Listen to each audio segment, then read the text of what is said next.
je suis David Masson, graphiste, illustrateur du blog pixelgarden.fr. Je vous propose aujourd'hui un podcast sur les bouquins, l'inspiration par les bouquins, avec quelques livres hyper réalisme par Bert Monroy, tout à fait sympa.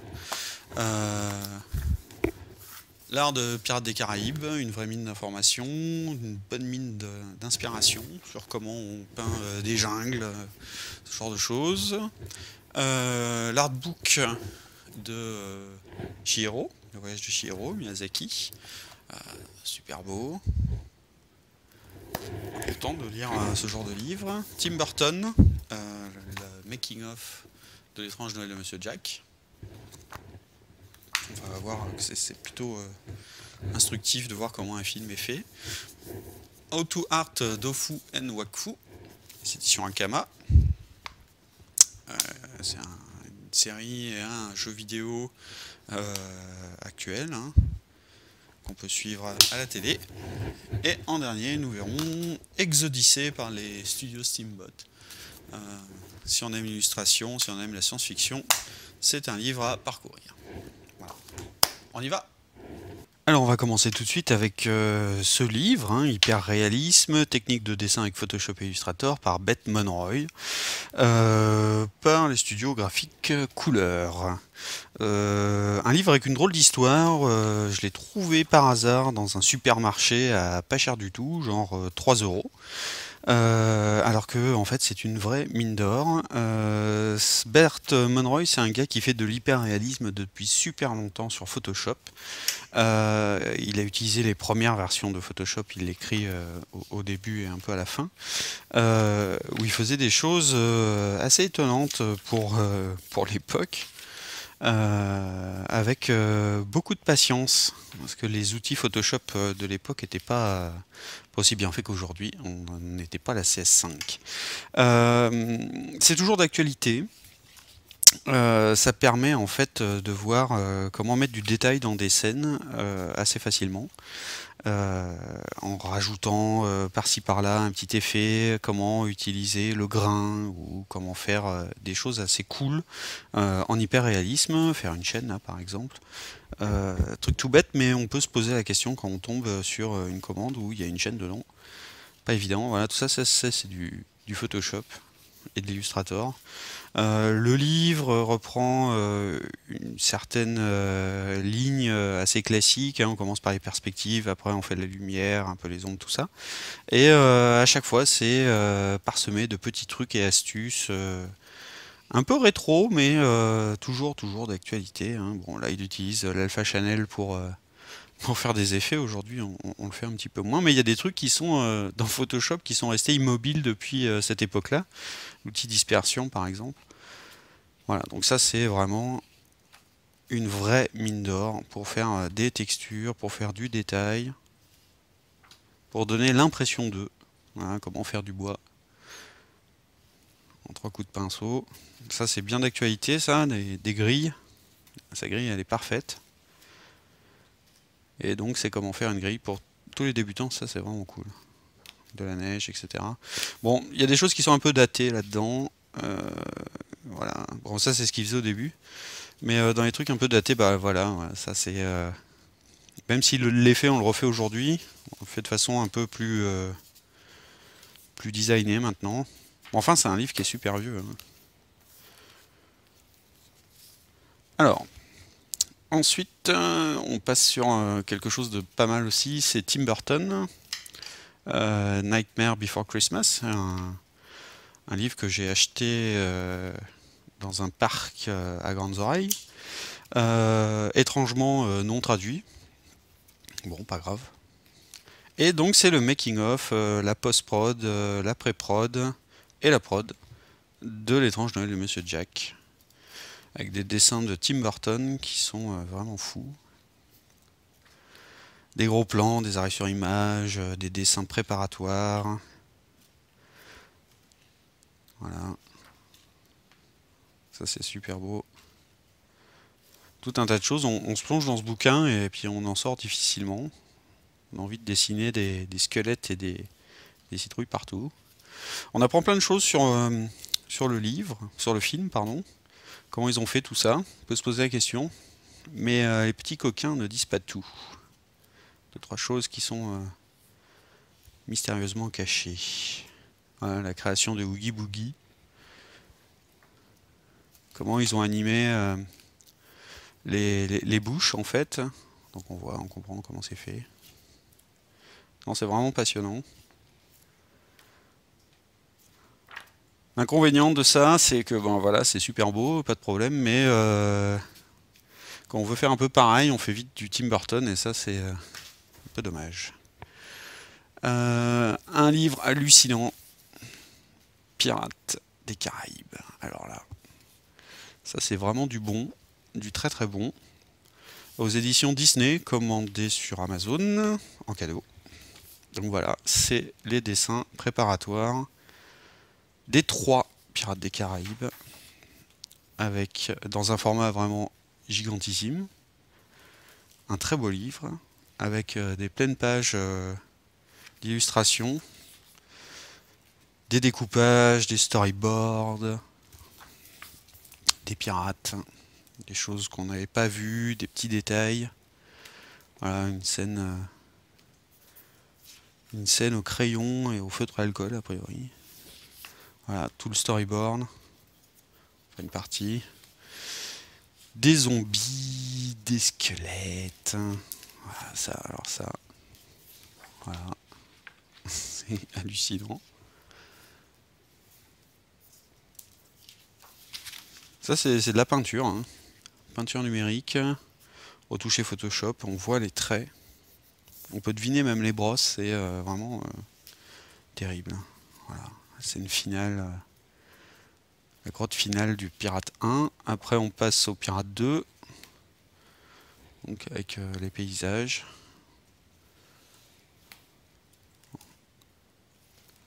La fameuse carte qu'il y a au mur du bureau. Je sais plus comment il s'appelle. Voilà. Bon, alors ça c'est pas bon, c'est joli, mais c'est pas très bien fait, je trouve. Mais le reste c'est vraiment hallucinant. Voilà, les hommes poissons. Ça c'est vraiment une mine d'inspiration si vous voulez faire du pirate. Du pirate, du monstre, hein, parce que c'est du monstre, Pirate 3, autre ambiance. Vraiment. Ça c'est une vraie mine, et en plus d'être un livre vraiment magnifique. Imitation cuir. Un beau truc. Dans un autre style beaucoup plus soft, Miyazaki, Spirited Away, le voyage de Chihiro. C'est l'artbook. Voilà, alors c'est le genre de livre qu'on parcourt avec une loupe et on regarde tous les petits détails. Donc ça, c'est les préparatoires pour les personnages, les différentes aquarelles, les dessins. Il y en a de Miyazaki, hein, pas tous. Voilà, on comprend mieux le truc de bain. Voilà, ça c'est du préparatoire. Ça c'est les dessins de la prod. Comment les différentes poses, poses en recherche, les décors vus sur plein d'angles, comment ils vont s'allumer, etc. En anglais aussi, mais vraiment facile, hein. Pour un peu qu'on connaisse le jargon du dessin, ça va. Voilà, des choses comme ça qu'on a envie d'avoir en poster en 4x3 chez soi.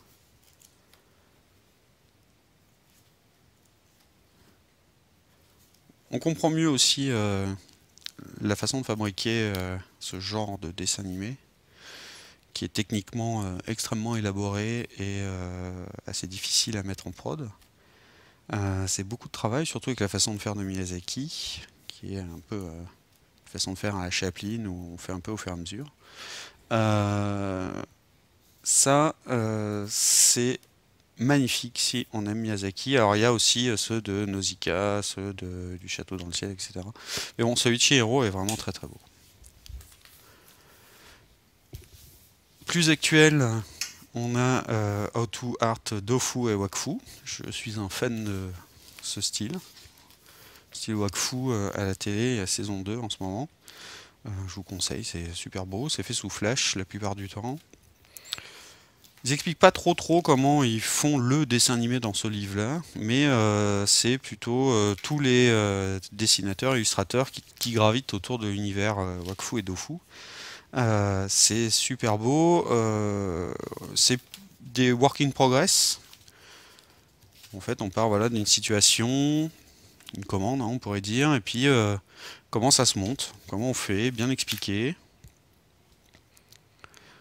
On fait les fonds, donc à chaque fois vous avez un artiste, une sorte de tuto work in progress, et à la fin vous avez des planches sur le portfolio de cette personne. Voilà. Un peu tous les styles, et c'est ça qui fait la force en fait de Wakfu, hein. C'est que c'est un peu ici. Alors ce type est terrible. Lui, c'est son style que j'aime vraiment. Espèce de simplicité flash avec du trait, des aplats. Mais c'est une simplicité qui exprime pas mal de choses hein, quand on voit ce genre de truc. On regarde chaque élément séparément et on s'aperçoit qu'en fait c'est tout simple. Mais dans une scène comme celle-là, bah voilà, hein, ça jette. J'adore ces décors, en plus animé c'est super beau.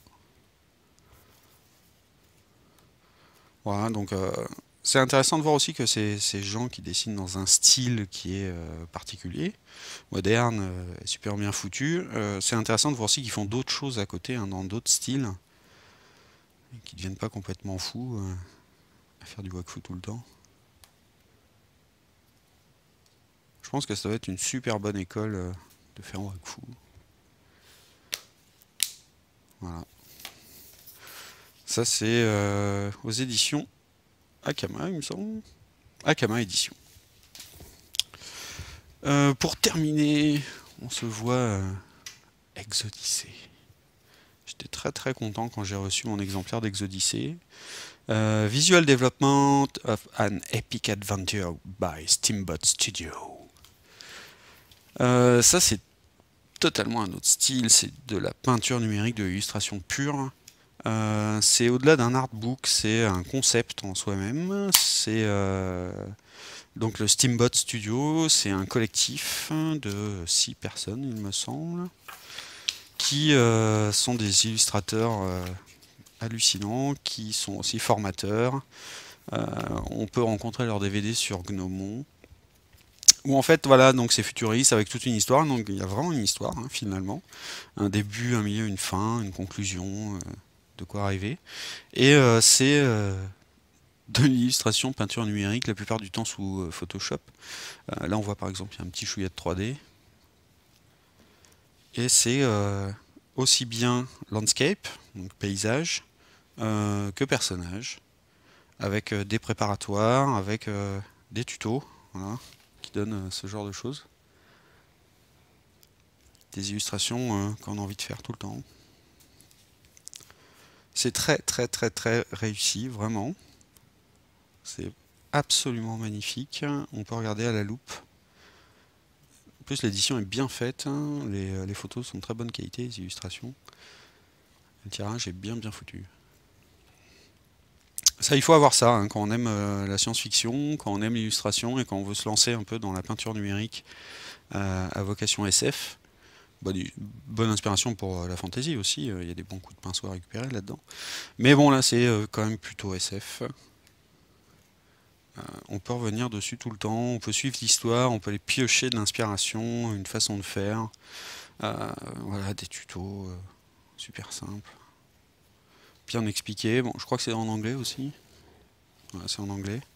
Je suis pas sûr qu'il existe une édition française. De toute façon, quand on fait du graphisme maintenant, hein, il faut parler anglais. Voilà, ça c'est vraiment à avoir. Si on se lance dans l'illustration ou de personnages ou de paysages ou les deux, ou si on veut faire du speed painting aussi, il y a des bonnes choses à récupérer pour le speed painting. Et si on veut s'améliorer en ce qui concerne les effets, si on veut si on veut faire des choses qui vont du super minéral en passant par la machine et l'organique étrange et science-fictionnesque. Voilà, et bon, ils font d'autres choses, hein. Voilà, donc c'est superbe. Superbe, bon, ça vaut un petit peu cher. Mais bon, voilà, hein, c'est le livre à voir si on veut faire de l'illustration SF. Voilà pour cette fois, à très bientôt.